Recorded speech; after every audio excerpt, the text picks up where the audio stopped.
Hello Capricorn, Sun, Moon, Rising, and Venus signs. Kamusta kayo? Sana po nasa mabuti kayong kalagayan. Welcome back po sa Star Tarot. Kung bago kayo rito, welcome din kayo. Thank you sa inyong support. I truly appreciate it and God bless you all. Tignan po natin ang mga mensahe ninyo for today. Capricorn, we have wisdom of the Magi. Ayan, mental clarity is what you are seeking right now. Capricorn, maaring naguguluhan kayo sa isang sitwasyon. Maaring may decision making kayo na kailangang gawin na hinaharap ninyo ngayon. And maybe you are needing some enlightenment or mental clarity for you to be able to decide, no? Maaring ganon ang ganap dito. So, lift it up to God, lift it up to your angels, no? Para matulungan kayo na maging magaan ang inyong pagdedesisyon, maging malinaw ang inyong isipan, offer it also to Holy Spirit, nang sa gayon ma-enlighten kayo kung ano ang nararapat ninyong gawin, kung ano yung nararapat ninyong maging desisyon, ano? Na makakabuti para sa inyong sitwasyon. So, we have connections. Ayan. So, there are commitment dito, no? May commitments, may partnership, may collaboration, no? Na magaganap dito sa iba sa inyo, Capricorn. So, maaaring papasok ang iba sa inyo sa isang love and romantic relationship. Maaari din naman na friendship, bagong friendship ang papasukin ng iba sa inyo dito, Capricorn. It is also possible na maaaring meron ditong business partnership, merong magpapakasal, maaaring ganun din ang ganap dito, no? So, there are contracts, no? Legal contracts na pipirmahan ninyo. It could be para sa mga magpapakasal, marriage contract. Maaari din naman na kontrata ito ng business partnership ninyo. Maaring mga ganon ang papasukin ng iba sa inyo dito, Capricorn. Or maybe, maaari din naman na hindi ito personal na personal related na mga kontrata na to. Maaari din naman may papasukin kayong kontrata related naman siguro sa trabaho, sa karera ninyo, no? Sa negosyo, maaaring ganon ang sitwasyon. So, what else? We have balance. Ayan, Capricorn, this is inviting you to bring the balance back in your life. Maaring, ang dami ninyong ginagawa. Ang dami ninyong areas na talagang binibigyan ng panahon. Maaring you are multitasking, no? All over the place kayo ngayon eh. Parang nalilito talaga kayo. Kaya kailangan ninyo ng mental clarity. It's because you have too much on your plate, no? You have too much on your plate. Ang dami ninyong kailangang pagdiskartehan, pag-isipan, pagdesisyonan, yung mga ganon, ano? Kaya, inaanyayahan kayo ng mensaheng ito to bring the balance back in your life. Ibalik ninyo yung sarili ninyo sa sentro. Nang sa gayon, mas makapag-isip kayo ng maayos, mas maging malinaw ang inyong pag-iisip, at makapag-focus kayo. Concentration will be back, focus will be back sa isip ninyo, no? Capricorn, maaari din naman na hindi na rin kayo nakakapag-self-care. Wala na din kayong panahon para mag-reflect. Wala na kayong panahon para mag-rejuvenate, recuperate, and recharge. Hindi na rin kayo nagkakaroon ng panahon para mag-meditate. So, sa sobrang busy siguro ninyo, wala na kayong time for yourself. Wala na kayong time para sa inyong spiritual aspect, no? So, maaaring gano'n ang sitwasyon dito. Kaya, take a moment dito, Capricorn. You don't need a lot of time para makapag-meditate kayo. Kasi yung pag-meditate, you know, it really does wonders sa buhay ninyo. Yung pag-meditate, parang ano yan, parang nagpipindot ka ng reset button ninyo. Kumbaga, at talagang i-relax niya ng buo ninyong katawan. Lahat ng cells sa inyong katawan marerelax, no? Kaya, if you are new as well sa meditation, i-google ninyo yan, ang dami-daming ways dyan, makakapagabay sa inyo on how you're going to do meditation, lalo-lalo na sa YouTube. Ang dami-daming resources dito sa YouTube na makikita kayo na can guide you on how you're going to do meditation kung bago kayo sa meditation, no? Maraming guide dito sa YouTube, kaya pakitignan po ninyo if you are new, kasi makakapamili kayo ng kung ano ang komportable ninyong gagawin, kung ano yung kaya ninyong gawin, ano? Bilang pagsisimula. So, itry po ninyo yan, Capricorn. Makakatulong yan sa inyo ng malaki. Okay? So, what else? Achievement. Ayan. So, maaaring na-busy talaga kayo ng sobra-sobra dahil ngayon, meron pa kayong pinagsikapan talagang trabaho o proyekto, at ngayon, ma-achieve nyo na yung goal niyo. Matatapos nyo na yan with flying colors. Kaya naman talagang yung completion na to is parang trophy. Magkakaroon na kayo ng trophy. Magkakaroon kayo ng award dito, no? You will be rewarded financially dito sa kung ano man itong achievement na ito ninyo, Capricorn. That could be cash talaga na maaaring maibigay sa inyo, bonus, ganon. Maaari din naman na pay raise ang maibigay sa inyo dito, or it could be promotion din, for some of you, Capricorn. Maaari yan ang maging reward ninyo dito sa achievement ninyo. So this is really awesome. What else? We have Archangel Zadkiel. Ayan, si Archangel Zadkiel naman is the Archangel of good luck, no? Siya naman yung Archangel of good luck, si Archangel Zadkiel. Kaya napakaswerte ninyo dito. If you are going to, to ask, or if you're going to call on Archangel Zadkiel, natulungan kayo, lalong-lalo na kung magte-take kayo ng mga examinations, magte-take kayo ng, kung estudyante kayo, nag-aaral kayo, kung may mga test kayong gagawin, interviews, mga ganon, ask for help of Archangel Zadkiel, dahil tutulungan kayo niyan, na magkaroon kayo ng presence of mind, ituturo niyan sa iyo kung ano, mga tamang sagot sa at tinitake ninyo mga exams, ganon. And also, he's gonna bring you, the energy of forgiving, no? Mas magiging forgiving kayo, magiging compassionate kayo, at maaring may mga sitwasyon sa inyo dito na kailangan ninyo ng matanggap ninyo yung inyong sarili, ma-accept ninyo yung inyong sarili, yung mayakap na ninyo ang buong sarili ninyo, no? Tutulungan kayo ni Archangel Zadkiel niyan sa ngayon, if that is your issue. This is Archangel Zadkiel is also the Archangel of memory, of compassion talaga, of tolerance, and yung pang all about mental aspect, na si Archangel Zadkiel ang parang bossing dyan, kaya if there is an issue with anything, like yung sa pag-iisip ninyo, siguro sa mga estudyante, yung parang humihina na yung memory ninyo, siguro, you can call on Archangel Zadkiel to help you with that as well, So, good luck, Capricorn, and that's all I have for you for today. I hope nakatulong ang mga mensaheng ito in some way. Thank you for watching. Love and light. Namaste. Hello Virgo, Sun, Moon, Rising, and Venus signs. Kamusta kayo? Sana po nasa mabuti kayong kalagayan. Welcome back po sa Star Tarot. Kung bago kayo dito, welcome din kayo. Thank you sa inyong support. I truly appreciate it, and God bless you all. Tignan natin ang mga messages ninyo for today. Puro mensahe ninyo ay elementals. Ayan, Virgo. Siguro, may mga nature elements dito na pinapadala sa inyo, or talagang inviting you, dito to tune in with that, dahil siguro may mga mensahe ang Divine Universe para sa inyo na dinadaan through these nature spirits, dinadaan through the elementals, yung mga elements sa lupa, earth, air,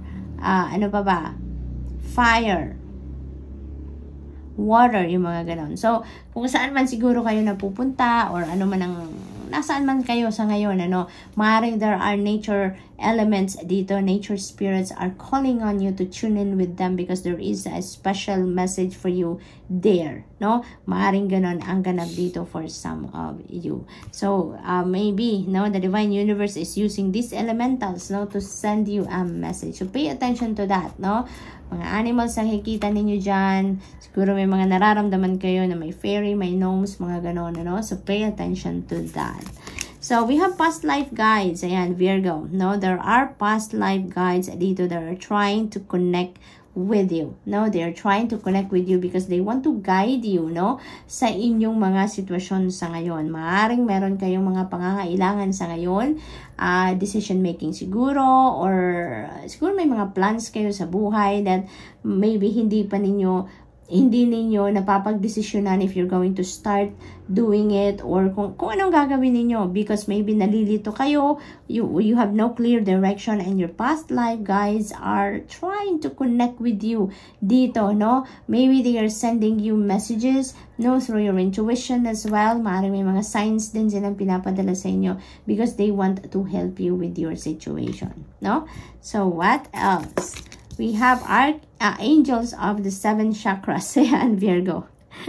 Maaring meron kayong mga issues ngayon, Virgo, pagdating sa inyong 7 chakras. And maybe, ang napipick up ko dito, these are the 4 major chakras ninyo siguro ngayon na medyo may issue kayo, no? Crown chakra, that is the 7th chakra. Yung 6th chakra ninyo is yung sa may brow ninyo is the 3rd eye chakra. Yung 5th chakra is the throat chakra. Yung lalamunan ninyo, yung heart chakra naman dito is yung puso ninyo. So maaring on those areas na to, no, yung from the heart and up, yung 4 chakras na yan, maybe you're having issues with that, no? Maybe may ano kayo dyan, may issue kayo sa ngayon, at yung 4 archangels na to are going to help you, no, ease kung ano man ang problema ninyo dyan, kung ano man yung mga issue ninyo sa 4 chakras, sa 4 energy centers na yan, tutulungan ka nila. Yung parang they are full force working with each other sa ngayon para matulungan ka na malampasan mo kung ano man ang mga problema pinagdadaanan mo dyan sa 4 na chakras na yan, ano? So, dito sa top chakra, no, sa crown chakra, Archangel Uriel dyan ang gabay ninyo, no? Maaring Archangel Uriel is going to help you with that, na magkaroon kayo ng greater connection with God sa ngayon, no? Maari kasi na siguro hindi kayo ngayon nakakapag-connect, no, with the divine universe. Hindi kayo nakakapag-connect ngayon madalas, or maybe you're having trouble building your connection ngayon with God. Maaring ganon. Kaya tutulungan ka ni Archangel Uriel ngayon na mangyari yon, ano, na ma-ease yung kung ano man ang problema dyan sa area na yan. And also your intuition, ano, your intuition. Maybe ang iba sa inyo ngayon nag-spiritual work, and maybe you're having trouble with that, no, area. Kaya Archangel Uriel will be here to help you na maging maayos, na maging maluwag, kumbaga ang journey ninyo. Sa 3rd eye chakra naman, Archangel Metatron naman dyan ang tutulong sa inyo, you know. Siya naman yung tutulong sa inyo na magkaroon kayo ng clear thinking, kasi siguro talaga may kalituhan, may confusion, maring alam mo yun, kailangan ninyo ngayon ng siguro may mga decision making kayong gagawin, at maaring nahihirapan kayo, no, na magkaroon kayo ng clear path, makita ninyong clear path para sa inyong decision na gagawin sa ngayon. So Archangel Metatron is going to help you with that. Pagdating naman sa throat chakra, Archangel Gabriel naman ang bossing dyan. Tutulungan kayo na magkaroon naman kayo ng clear communication, or yung ability ninyo na mag-communicate kayo efficiently and clearly, no? Kasi maaari din naman na may sitwasyon kayo ngayon, Virgo, that you can't express yourself, no? Yung parang piniprevent ninyo ang sarili ninyo, or there is something that is preventing you from expressing yourself. Kung ano yung gusto ninyong sabihin, kung ano yung nasa isip ninyo, nasa dibdib ninyo, parang hindi ninyo mailabas, no? Yung mga ganon, yung parang something is preventing you from expressing your truth, kumbaga. And Archangel Gabriel is going to help you with that, na maging maayos ang pag-communicate ninyo. You can find words, no, para ma-translate ninyo kung ano yung nasa isip at nasa puso ninyo, you know, yung bigyan kayo ng lakas ng loob na ma-express ang inyong sarili. So, Archangel Gabriel is going to help you with that. Sa ating 4th chakra naman, and that is Archangel Raphael, no? Siya naman dyan ang nagta-take care ng energy center na yan. And this is about healing, no? This is about healing. So, Archangel Raphael is send you healing energy dito. Maaaring may mga ano kayo, ang iba sa inyo, Virgo, siguro may mga dinaramdam kayo sa physical, no, na aspeto. Maaaring may mga physical ailments kayo, pananakit ng katawan, or whatever it is, no, na physical ailment na meron kayo, you may receive that healing energy from Archangel Raphael, then helping you na mag-heal na kayo, gumaling na kayo, maring makaramdam na kayo ngayon ng pag-i-improve ng inyong pangangatawan, pagbabalik ng inyong physical strength, no, yung mga ganon. And then also, not only that, for others of you naman siguro, kung meron kayong nararamdamang emotional pain, may mga issue kayo, pang emotional, relationships, mga ganon, that is going to be healed as well, no? Tutulungan din kayo ni Archangel Raphael na mag-heal na from kung ano man ang dinaramdam ninyo sa inyong dibdib, no? So, yun ang mga ganap dito for some of you.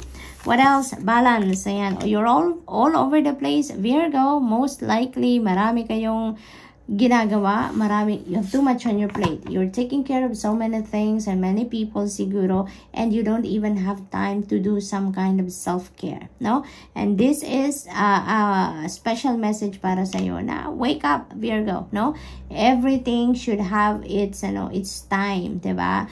Lahat ng bagay sa buhay ninyo dapat may oras. Kumbaga, may kanya-kanyang oras 'yan. May bibigay kayong panahon sa bawat bagay. Lalo-lalo na ngayon ang pagsa-self-care ninyo.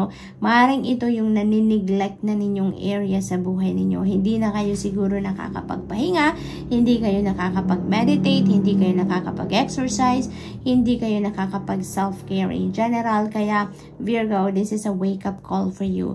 In order for you to have mental clarity, in order for you to have a balance in your life, kailangan ninyo na mag-self-care, kailangan ninyo na magpahinga, kailangan ninyong asikasuhin din ang inyong well-being, okay? So that you can get back to your center, okay?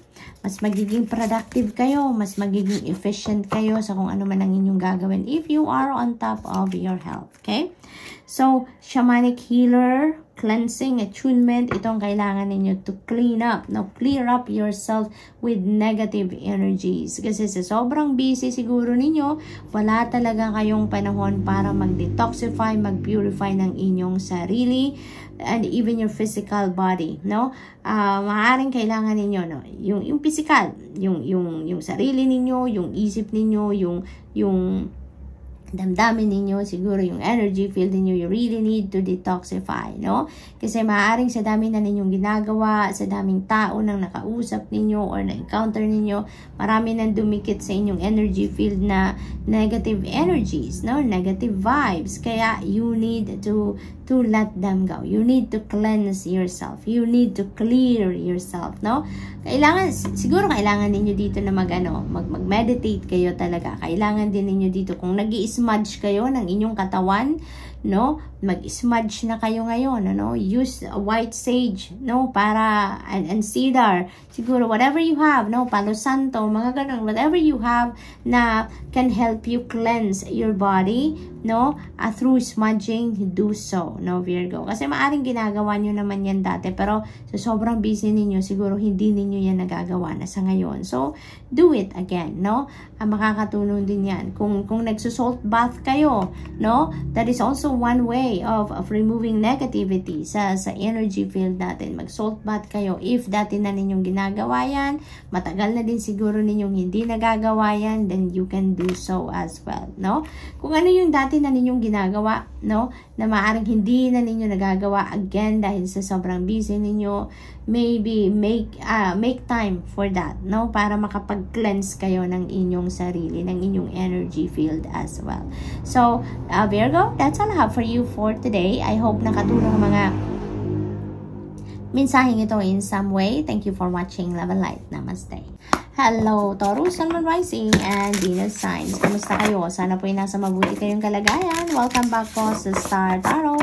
Kung bago kayo rito, welcome din kayo. Thank you sa inyong support. I truly appreciate it and God bless you all. Tingnan natin ang mga messages ninyo, Taurus. Kinship. Ayan, so napakaganda nito kasi maaaring meron kayong feeling of belongingness. There's a sense of family sa grupo, no, na kinabibilangan ninyo sa ngayon wherever you are, no? Maaring grupo ng magkakaibigan, grupo sa trabaho, maaring ganon, or even sa mga relatives ninyo. There's really feeling of belongingness siguro na nararamdaman kayo. So this is really beautiful. So what else for Taurus? We have beneath the surface, and there's hidden truth and something unknown. So maaring something is coming to light dito, no? Some secrets is coming to light. Siguro may mga madidiscover kayong mga bagong bagay dito, bagong kaalaman, maaring ganon, mga new knowledge, mga ganon, or maari din naman na this is your truth, no? Maaring may mga parte kayo ng inyong sarili na ano yun, mga talents ninyo, kunyari, gifts, skills, no, na medyo hinide ninyo ng matagal na sa deep within you at hindi ninyo inilalabas yan because for some reason, maaaring nahihiya kayo or maaaring wala kayong lakas ng loob, no, na ipaalam sa ibang tao na meron kayong ganyang skill, talent, or gift. Maaaring ganon. At tinago nyo lang yan sa inyong sarili. Maaaring ganon. Pero, maaaring ngayon, you're going to share it with the world na. You're going to reveal your true beauty na ngayon sa mundo. Ipapaalam nyo na yan. Kung ano yan, mga talents, skills, and gifts ninyo na tinago ninyo for a long time. Maaaring ipapakita nyo na yan ngayon, no, sa mga tao na nasa paligid ninyo. Maybe you're going to embrace that fully na sa ngayon, Taurus, maaaring ganon ang ganap dito. It could be something else din, no? Maaaring may mga sitwasyon dito na ngayon nyo lang madidiskubre. May mga siguro sitwasyon sa pamilya, sitwasyon sa trabaho, maaaring ganon. May madidiskubre kayong something new, no? So, maaaring ganon ang ganap. So, we also have emotional desert. Ayan, emotional desert. May ano kayo dito, may isolation, may inactivity, may stagnant energy ang iba sa inyo dito, Taurus. For some of you, parang may mga bagay siguro dito na ginagawa kayo recently tapos biglang nahinto. May mga bagay na ginagawa kayo na hindi na, wala na, yung totally naging stagnant na siya, hindi na siya nag-progress, wala na development, as in totally natigil, no? Maaaring gano'n ang sitwasyon dito. Kung may mga transactions kayo, parang nawala, no? O lawasatin, natigil na. So, maaaring may mga ganong ganap ang iba sa inyo dito. And you know what? Ano ninyo yan? Use your own judgment and discernment in that situation. Follow what your intuition is telling you, Taurus, because sa mga pangyayaring ganyan, lahat ng bagay, di ba, may rason. And maybe sa mga pangyayaring ito, there is something that you need to know. There is something that you need to learn, siguro, no?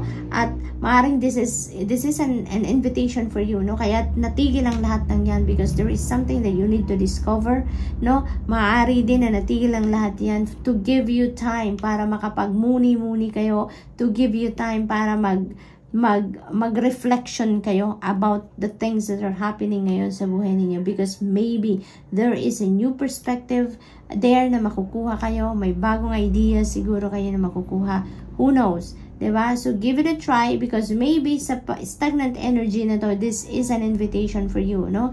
Na ito yung panahon para mag-introspection kayo, mag-reflection kayo because there may be something else that you need to take care of sa ngayon, kaya hindi na muna ito gagalaw nang sa gayon ma-divert ang attention ninyo or you can put your attention and time into something else, no? So may pag-isipan ninyo mabuti, tignan ninyo ang inyong sitwasyon because that could be the reason why natigil ang kung ano man ang inyong inaasikaso, pinagtatrabahuan, because there may be something else, no, that you need to focus on.